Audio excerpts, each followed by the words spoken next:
বাবাই তুমি কি খাচ্ছো? তো তুমি টুপি আর জামা টামা কোট টোট পরে কোথায় যাচ্ছ? হ্যাঁ, ডাক্তারের কাছে? কেন, তোমার কি হয়েছে? সর্দি হয়েছে? খুব সর্দি? বা, ডাক্তারের কাছে কেন যায়? ডাক্তারের কাছে কেন যায়? সর্দি হচ্ছে তাই যায়?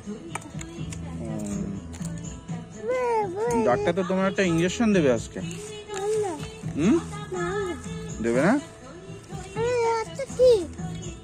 তা বাদাম।